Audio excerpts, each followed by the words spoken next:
El principal reto para todos todos los países va a ser enfrentarse a una situación económica internacional bastante volátil, muy incierta. El tema del euro no se ha terminado por resolver, es decir, ha habido avances y soluciones parciales.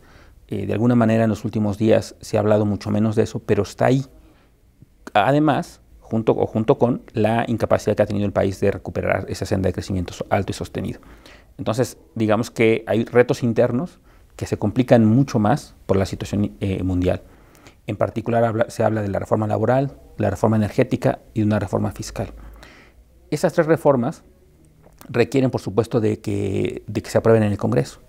Y ahí el reto principal que tiene un candidato como Peña Nieto, si llega a ser definido como presidente electo, será negociar en el Congreso, porque llega en una posición mucho más débil de la que cualquiera hubiera anticipado, por supuesto, incluidos los propios priistas. Vale la pena señalar que el PRI tiene 22 diputados menos de los que tenía en esta última legislatura. Tendrá que recurrir al apoyo de otros partidos. Incluso si juntamos al PANAL, aún así tiene apenas 250 diputados. Necesitaría uno más de otro partido para aprobar cosas que solo se aprueban por mayoría simple. Ahora pues tendrá la presidencia, pero requerirá de un mucho mayor esfuerzo en términos de convocar a otras fuerzas políticas para poder aprobar estas reformas, que son la base de su campaña. Eso es importante, esa es la diferencia fundamental. A diferencia de otras propuestas que no necesariamente dependían de reformas estructurales, que no necesariamente dependían de ser aprobadas en el Congreso, estas propuestas que eran la base y el corazón de las propuestas del PRI sí requieren eso, y eso por lo tanto me parece que ese contexto político al que se enfrentará será un contexto relativamente difícil. Tendrá que negociar y dependerá, como decía antes, creo que fundamentalmente de la voluntad política del PAN, porque el PAN coincide en muchas cosas de las reformas importantes, al menos, o de las que está planteando el PRI, con este otro partido. Seguramente el PAN tendrá una agenda, al igual que el PRD tendrá su propia agenda. Quizás es más difícil empalmar las agendas de PRI y PRD, pero quizás empalmar agendas de PRI y PAN sea más factible. Durante el gobierno de Carlos Salinas, donde se aprobaron muchas cosas, el PRD o la izquierda se opuso y, digamos, se le dejó de lado simplemente. Creo que no podrá ser ese el caso. La izquierda ahora es una izquierda, me parece, mucho más consolidada, mucho más activa, en la cual, incluso si no desea participar en el diseño mismo de las reformas, creo que no podrá menospreciarse su punto de vista. Me parece que la situación que podemos prever es una situación o de inmovilidad, si nadie está dispuesto a ceder en sus puntos de vista, o bien de reformas que no podrán tener el alcance que se ofreció por parte del PRI, porque no creo que haya, insisto, condiciones para ir necesariamente completamente en esa dirección.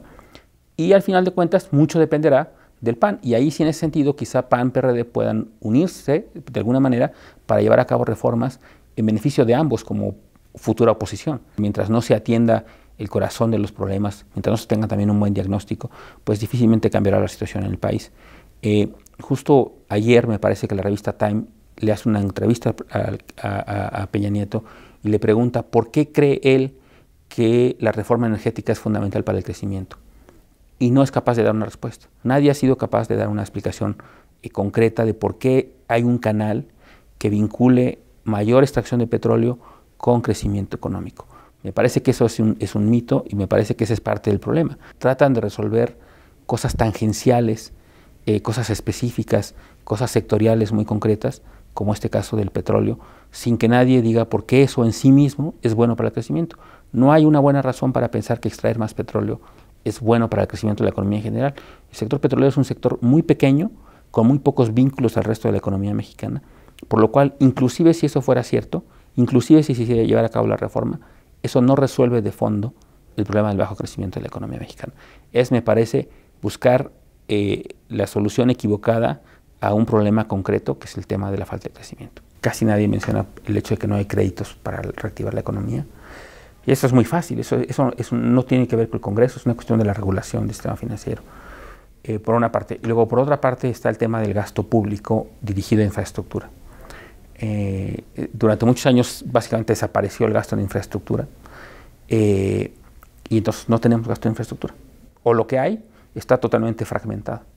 El problema del crecimiento económico es un problema estructural, que, pues digo, yo creo que no es una cosa sectorial. O sea, no puede pensar que es un sector el que limita el crecimiento, excepto algún sector que tiene implicaciones para toda la economía. que es ese sector financiero. Si el sector financiero no presta el dinero, no hay recursos para las empresas no pueden invertir, no pueden crecer. Pero nadie habla del sector financiero porque pues, nadie se quiere enemistar con el sector bancario. El sistema financiero no presta, y mientras no preste la banca, no hay gente no hay proyectos de inversión, no hay empresas que quieran invertir.